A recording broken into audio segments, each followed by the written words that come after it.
முஸ்லீம் இல்லைன்னு சொல்றீங்க?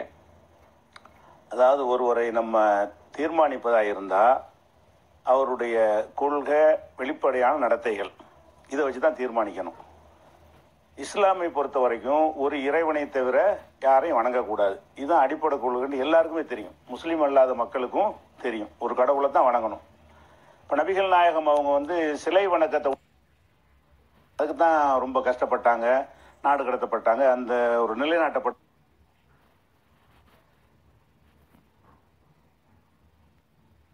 ஒரு கொள்கை. அப்துல் கலாம் அவர்கள் தன் வாழ்நாள் பூலாவுமே ஒரு சிலை வணக்கம் நிறைய பண்ணார். எல்லா விதமான கோயில்களுக்கும் போனாரு, சிலை வழிபாடு செஞ்சாரு. இதெல்லாம் செய்தாரையானால் அது அவருடைய உரிமை. அவருடைய குடியரசுத் தலைவராக பணியாற்றிய காலத்தில் அவரின் ஆலோசகராக, உதவியாளராக இருந்த திரு பொன்ராஜ் சொன்ன ஒரு கருத்து, திறப்பதற்கு அவரிடம் அனுமதி கேட்டார்கள். ஆனால் அந்த திறந்து வைப்பதற்கு இசைவு தெரிவிக்கிறதுக்கு அவர் மறுத்துட்டார். அவர் தன் வாழ்நாளில் சிலையை திறப்பதற்கு ஒப்புக்கொண்டது மகாத்மா காந்தியடிகளுடைய சிலையை திறப்பதற்கு மட்டும்தான். காந்தியின் மீது அவருக்கு ஒரு அளப்பரிய மதிப்பும் ஒரு பெரிய மரியாதை இருந்தது. அதனால் அவருடைய சிலையை திறந்து வைத்தார். மற்றபடி அவர் சிலை வணக்கத்துக்கு எதிரானவர் தான் அப்படின்ற கருத்தை திரு பொன்ராஜ் முன்வைக்கிறார். பொன்ராஜுடைய இந்த வாதத்திலிருந்து சிலை வணக்கத்துக்கு எதிரானவர் வராது. சிலை வைப்பதற்கு எதிரானவர் என்றுதான் வரும். சிலை வணங்கினதுக்கு ஆதாரம் இருக்குது. வணங்கி கொண்டு இருந்தாரு, எல்லா கோயிலுக்கும் போனாரு. அவருக்கு கீழே உட்கார்ந்து கும்பிடுற காட்சிகள் எல்லாம் இருக்கிறது. சாமியார்கள்ட்ட போய் கும்பிடுறாரு. நிர்வாண சாமியார்கள்ட்ட எல்லாம் உட்கார்ந்து அவங்க மேல இருக்க இவர் கீழே உட்கார்ந்து ஆசி வாங்கினாரு. அப்போ உயிரோடு உள்ளவர்கள், இறந்தவர்கள், சிலைகள் எல்லார்ட்டையும் அவர் ஆசி வாங்கினதுக்கு ஆதாரம் இருக்கும்போது சிலை வணக்கத்துக்கு எதிரானவர்னு சொல்லக்கூடாது. சிலை வைப்பது யாருக்கு புதுசா வைக்கிறதா இருந்தா அதுக்குன்னு ஒரு தகுதி வேணும். காந்தி மாதிரி ஒரு தகுதி வேணும்னு வேண்டா எடுத்துக்கொள்ளலாம். அந்த பொன்ராஜுடைய சொல்லுக்கு விளக்கம். காந்தி சிலையை அவரை ஒத்துக்கிட்டாலேயே சிலை வணக்கத்தை மறுத்தவர் கிடையாது. யாருக்கோ திறக்கணும்னு கேட்கும்போது அவருக்கு தகுதி இல்லைன்னு நினைச்சிருப்பாரு. இவருக்கு சிலை வைக்க தகுதியற்றவர், இவருக்கு சிலை வைக்க தகுதி இருக்கு. அதுதான் அந்த சொல்ல இருந்து வரும். சிலை வனத்துக்கு எதிரானவர் எப்படி வரும்? சரி, அப்துல் கலாம் அவர்களுடைய வாழ்க்கைய விரிவாக பார்க்கிற போது அவர் திருக்குரானை படிக்க தவறியதில்லை, குரானை படிக்க தவறினதில்லை. இஸ்லாம் வலியுறுத்தக்கூடிய தொழுகை முறைய வணங்குறதுக்கு அவர் தயங்கியதில்லை. அதை பின்பற்றி தான் வந்திருக்கிறாரு. குரானை போற்றி இருக்கிறார், இஸ்லாமிய கடமைகளை அவர் செய்திருக்கிறார், தொழுகைகளை மேற்கொண்டிருக்கிறார். இதை தவிர ஒருத்தர் முஸ்லீமா இருக்கிறதுக்கு வேற என்ன தகுதி வேணும்? இல்ல இல்ல, ரெண்டு விஷயம். அந்த செய்தி மிகைப்படுத்தப்பட்ட செய்தி. அவர் கூட 32 ஆண்டு காலம் ஒரே ரூம்ல இருந்த கே ராமாராவுங்கிற ஒரு சக விஞ்ஞானி, அவர் இறந்தவனு ஒரு பதிவு போட்டிருந்தார். அவருடைய பேஜில் பதிவு போட்டிருந்தார். 32 ஆண்டுகள் நாங்கள் ஒரு அறையில் தங்கி இருந்தோம். 32 ஆண்டுகளும் நான் அவரை ஒரு பிரேயர் பண்ணி தொழுகை நடத்தி நான் பார்த்ததில்லை. அவர் ரமலான் மாசத்துல நோன்பு நோற்று நான் அவர் பார்த்ததில்லை. அவர் முஸ்லீமுடைய எந்த ஒரு அடையாளத்தையும் நான் பார்த்ததில்லை. மதத்துக்கு அப்பாற்பட்டவராகத்தான் அவர் இருந்தாரு. கிருஷ்ணரை வழிபடுவாரு இப்படின்னு சொல்லி அவர் 32 வருஷம் இருந்தவர் அதை சொல்றாரு. இதுதான் அதுல உள்ளது. இவர் தொழுவதாக காட்டுற சில படங்கள் இருக்கு பாருங்க. வெளிநாடுகளுக்கு செல்லும் போது முஸ்லீம் நாடுகள்ல பள்ளியாசல் கூட்டிட்டு போயிருப்பாங்க. அதுல தொழும்போது எல்லாரும் உட்கார்ந்து இருக்கிற முறைக்கு மாத்தமா உட்கார்ந்துருப்பாரு இவர். அந்த போட்டோவை நீங்க பார்த்தாலேயே அன்றாடம் தொழக்கூடியவராக இருந்தால் எப்படி உட்காருவாரோ அந்த முறையில உட்காராம இவர் ஒரு டைப்பா உட்கார்ந்து இருக்கிற படம், எல்லாரும் உட்கார்ந்து இருக்கிறதும் இவர் உட்கார்ந்து நீங்க பாருங்க. அதான் தொழுதாருன்னு ஒரு காட்சியை காட்டுவாங்க. அப்துல் கலாம் தான் இஸ்லாமியர் அல்ல அப்படின்னு அவர் எப்போதும் தன்னை அறிவிச்சு கொண்டதில்லை. ஒவ்வொரு மதத்திலும் நாத்திகர்கள் இருக்கிறாங்க. அது இந்து மதத்திலும் நாத்திகர்கள் இருக்காங்க, கிறிஸ்துவத்தை ஏற்காதவர்கள் இருக்கிறாங்க, இஸ்லாத்தை ஏற்காதவர்கள் இருக்கிறாங்க. கலாம் அவர்களை பொறுத்தவரையிலும் தன்னோட பெயரை அவர் மாற்றிக்கொள்ள தான் அப்துல் கலாம், APJ அப்துல் கலாம் தான் தன்னை சொல்லிக் கொண்டார். அவர் தான் ஒரு இஸ்லாமியர் அப்படின்றத எந்த இடத்திலும் மறுதளிக்கவும் இல்லை, நிராகரிக்கவும் இல்லை. போற்ற தகுந்த ஒரு முஸ்லீமாக, மக்கள் போற்றிய ஒருவராக அவர் இருந்த ஒருவரை நீங்க ஏன் சிறுமைப்படுத்த பார்க்கிறீங்க? இல்ல இல்ல, அது தவறான விஷயம். என்னன்னு கேட்டா, அவர் முஸ்லீம் என்பதை மறுக்கிழங்குறீங்கல்ல, மறுத்து இருக்கிறார். அவர் திருச்சி ஜோசப் காலேஜில் படிக்கும் பொழுது அவரோட ஒரு முஸ்லீம் ஒருத்தர் படிச்சிருக்காரு. இருவரும் சந்திக்கிறாங்க அந்த கல்லூரியுடைய ஒரு விழாவில். அப்ப இந்த கல்லூரியில நம்ம 2 பேர் தான் முஸ்லீம் படிச்சோம் அந்த காலத்துல நினைவு இருக்கா கேட்கும் பொழுது, உன்னைய முஸ்லீம் சொல்லி நான் முஸ்லீம் இல்லைன்றாரு. நான் இந்தியன், முஸ்லீமாவும் இந்தியானா இருக்கன்னு கூட அவர் சொல்லல. அதனால முஸ்லீம் என்று சொல்வதை அவர் மறுத்திருக்கிறாரு. மீலாது விழா என்று எங்க மார்க்கத்தில் இஸ்லாத்தில் கிடையாது. இருந்தாலும் முஸ்லீம்கள் அதை கொண்டாடுறாங்க. மீலாது விழா மாற்றன்ட்டாரு. கிடையாது. இருந்தாலும் முஸ்லிம்கள் அதை கொண்டாடுறாங்க. மீளாது விழா மாட்டேன்ட்டாரு. மீளாது விழா வந்து கடந்த காலத்துல எல்லா இயக்கங்களும் கொண்டாடி இருக்கிறாங்க. அது வேற ஒரு சர்ச்சை. அதை நீங்க இருக்கல.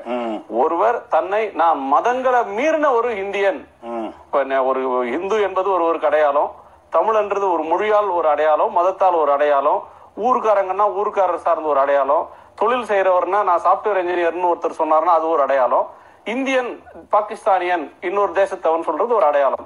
இந்தியன் அப்படின்றது மீது எல்லா அடையாளங்களை விட எபோ, எனக்கு எல்லாவற்றையும் விட உயர்ந்தது அந்த அடையாளம் அப்படின்னு அவர் கருதி இருந்தா அதுல என்ன தவறு இருக்கு? அது தவறு இல்லை. இந்தியன், நான் இந்தியன் தானே, இந்தியனா இருந்தா முஸ்லீமா இருக்க முடியாதா? முஸ்லீம் தான் இந்தியன் தான் அந்த இடத்துல சொல்லியிருக்கலாம். இதை புரிஞ்சு கூட நான் சொல்வதா இருந்தா, இப்ப முன்னாள் முதல்வர் ஜெயலலிதா இருந்தாங்க. அவங்க கட்சியில ஒருத்தர் இருந்தாருன்னு வைங்க, அந்த கட்சியை சேர்ந்த ஒருத்தர் உறுப்பினர் அட்டையை வச்சுக்கிட்டு கருணாநிதி காலில் போய் விழுந்தா ஜெயலலிதா அம்மா அதை எப்படி எடுத்துக்கிடுவாங்க? நான் அதிமுக கார்டு வச்சுக்கிறேன், நீ கார்டு வச்சிருந்தாலும் அங்கேயும் காலில் விழுந்து கேட்பாங்கல்ல. இது மாதிரி தான் இஸ்லாம் என்பது கொள்கை சார்ந்த ஒரு மார்க்கம். அது ஒரு இறைவனை வணங்கணும். நான் வந்து முஸ்லீம் தான் என்று சொல்லி கொண்டு பல இறைவனை வணங்கினா அவர் முஸ்லீம்ங்கிறதுல இருக்க முடியுமாங்கிறது இப்ப கேள்வி. அவர் இந்தியனா இருக்கட்டும், அவர் நாட்டுக்கு சேவை செய்யட்டும், குழந்தைகளோட நல்ல பழகட்டும், அதை நாங்க குறை சொல்லல. அவருடைய நற்பண்புகளை சொல்லுங்க, எங்களுக்கு மறுப்பு இல்லை. இஸ்லாம் என்று ஒரு கோட்பாடு நாங்க வச்சிருக்கிறோம். அந்த இப்படி எல்லாம் இருந்தா தான் ஒரு முஸ்லீமா இருக்க முடியும். எது வந்து இஸ்லாத்தை விட்டு ஒருத்தர் வெளியேற்றிவிடும் என்று இஸ்லாம் சொல்லுகிறதோ அதை ஒருவர் செய்தார் என்று சொன்னால் அவரை வந்து இந்த வட்டத்தில் நம்ம சேர்க்கணும். இல்ல, அவர்களுக்கு என்று தனிப்பட்ட விருப்ப உரிமைகள் அப்படின்றது கிடையாதா? அது இருக்கு, நல்லா இருக்குது. விருப்ப உரிமை என்பது வந்து இஸ்லாத்துக்கு உள்ள வந்துட்டோம்னா அதனுடைய சட்டத்துக்கு உட்படுத்த அந்த விருப்ப உரிமை இருக்கணும். கோயிலுக்கு ஏன் போனான்னு கேட்டோமா, அது நாங்க கண்டிக்கல. நாங்க சொல்வதெல்லாம் என்னன்னு கேட்டா, அது யார் முடிவு செய்யறது? யார்? அவர் தான் செய்வாரு. நீங்க எப்படி முடிவு செய்ய முடியும்? அதுல யார் முடிவு செய்ய முடியும்? முடிவு இல்லை. இது என்னன்னு கேட்டா, முஸ்லீமாக அவர் வாழாத ஒருத்தர் அவரே வெளிப்படையாக சிலை வணக்கம் செஞ்சார். சிலை வணக்கம் செஞ்சால் முஸ்லீம் அல்லன்னு எல்லாருக்குமே தெரியும். இப்ப நான் செஞ்சாலும் முஸ்லீமா இருக்க மாட்டேன். சரி, எனக்கு ஒரு நினைவு இருக்கு. 2002 அந்த நாட்கள்ல நான் தினமணியில பணியாற்ற நாட்கள்ல முதல் முறையாக ஒரு பொது நாளேட்டுல ஈகை பெருநாள் மலர், ரம்ஜான் மலர்னு ஒன்று வெளியிட்ட போது அப்துல் கலாம் அவர்கள் குடியரசுத் தலைவர், அவரும் ஒரு கட்டுரை எழுதியிருந்தார், நீங்களும் ஒரு கட்டுரை எழுதியிருந்தீங்க. அந்த கட்டுரையில அவர் தன்னுடைய முஸ்லிம் அடையாளத்தை அவர் மறைக்கவில்லை. இஸ்லாத்தை போற்றி எழுதியிருந்தார், இஸ்லாத்தின் நடைமுறைகளை வாழ்த்தி எழுதியிருந்தார், ஹதீஸை அவர் பின்பற்றுவதை பற்றி எழுதியிருந்தார், குரான் அவர் வாழ்க்கையில செலுத்தின தாக்கத்தை பத்தி எழுதியிருந்தார். ஒரு இந்தியாவில் பிறந்து இந்த ஒரு உயர்ந்த நிலையை அடைந்த எல்லாராலும் ஏற்றுக்கொள்ளக்கூடிய ஒரு பெரிய மனிதர் சில நேரங்களில் நீக்கு போக்காக நடந்து கொள்வது, அது என் மார்க்கம் எனக்கு, அதே நேரத்தில் மற்றவர்களோடும் நான் இணங்கி வாழ்வேன், அது இந்துக்களாக இருந்தாலும் மற்றவர்களாக இருந்தாலும் அவர்களுடைய நம்பிக்கை ஒன்று இருந்தாலும் அதோடு நான் இணங்கி போவேன் அப்படின்னு ஒரு தலைவர் வாழ்ந்தா அது எப்படி தவறுன்னு சொல்ல முடியும்? அப்படி செய்யறதுனாலேயே ஒருத்தர் முஸ்லீம் இல்ல அப்படின்னு ஒருத்தரை விளக்குறதுக்கு யாருக்கு உரிமை கொடுத்திருக்கா? விளக்குற பெற்ற இல்லையே, விளக்க முடியாது. யாரையும் விளக்க முடியாது. நாம சொல்வது என்னன்னு கேட்டா, ஒரு கோட்பாட்டின் அடிப்படையில் வாழணும் என்று ஒரு மதம் சொல்லுகிறது. அந்த மதத்தில் ஒருத்தர் இருப்பதாக இருந்தால் அந்த கோட்பாட்டுக்கு உள்ள நின்று அவர் செய்யணுமே தவிர அந்த கோட்பாட்டை விட்டு வெளியே நின்று கொண்டு அதான் இஸ்லாம்னு சொன்னா அவர் புது மார்க்கத்தை உண்டாக்குறாரு ஆயிரும். நம்ம என்ன கேட்கிறோம்னா, இஸ்லாம் வந்து சிலை வழிபாட்டை ஆதரிக்குதா, எதிர்க்குதான்? மனிதன் காலில் விழுவதை ஆதரிக்குதா, எதிர்க்குதா? மனிதர்களை சாமியார்களாக்கி அவங்களுக்கு கடவுள் தன்மை கொடுப்பதை இஸ்லாம் ஆதரிக்குதா, எதிர்க்குதானா? எதிர்க்குது. எந்த அளவுக்கு எதிர்க்குதுன்னா, அது இஸ்லாத்தை விட்டு ஒருவரை வெளியேற்றி விடும் என்ற ஒரு கொள்கை இஸ்லாம் சொல்லுகிறது. அதையும் செய்து கொண்டு ஒருவர் தொழுகிறார்னு வைங்க, தொழுதாலும் அது வந்து இஸ்லாம் ஆகாதது, அது வேற ஒரு மார்க்கம். அது இறைவனை மட்டும் வணங்குறதுக்கு பேர் தான் இஸ்லாம். நான் இறைவனை வணங்கிக்கிறேன், இன்னும் பலரை வணங்கிக்கிறேன் சொன்னா அது உரிமை இருக்கு அவருக்கு. அதை நாங்க யாரும் போய் தடுக்கவும் இல்லை, அவர் முடிவு எடுத்துக்கொள்ளலாம். அது இஸ்லாமிய வட்டத்தில் அடங்குமா? இதன் மூலம் என்ன சொல்ல வர்றாங்கன்னா, நீங்களும் இந்த கலாம் மாதிரி இருந்தா தான் உங்களை அங்கீகரிப்போம், அதுக்கு மீனிங் ஆகுது. இல்ல, இப்ப நீங்க ஒரு விளக்கம் தர்றீங்க. ஆனா நம்ம நாட்டிலேயே இதற்கு ஒரு பாரம்பரியம் இருக்கு.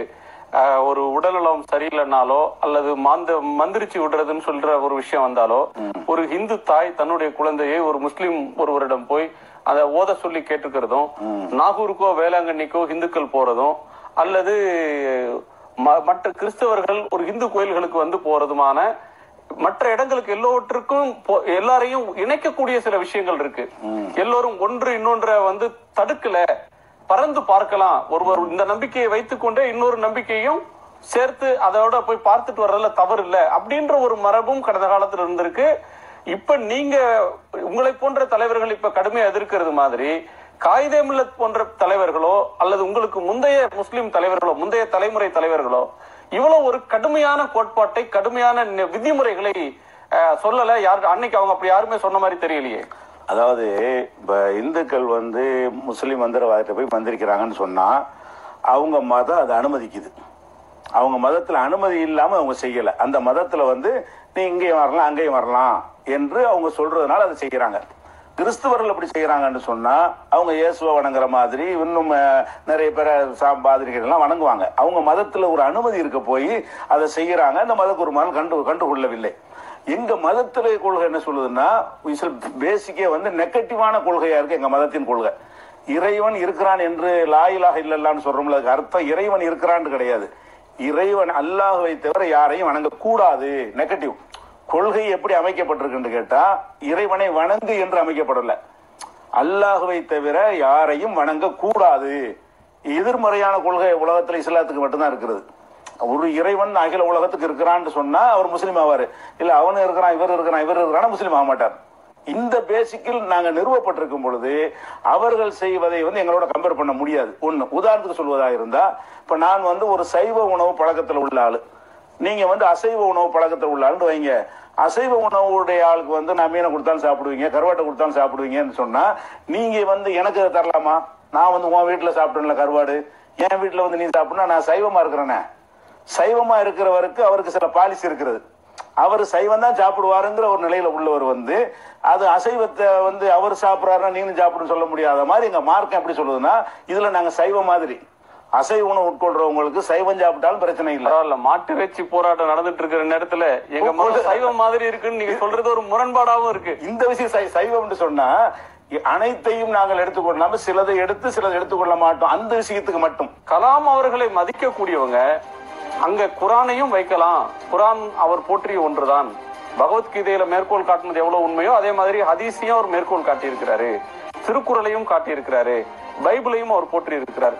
எனவே அவர் எல்லோருக்கும் பொதுவானவர், எல்லாமே இருக்கட்டும் அந்த இடத்துல அப்படின்னு சொன்னா குரான் அங்க வைக்காதீங்கன்னு ஏன் சொல்றீங்க?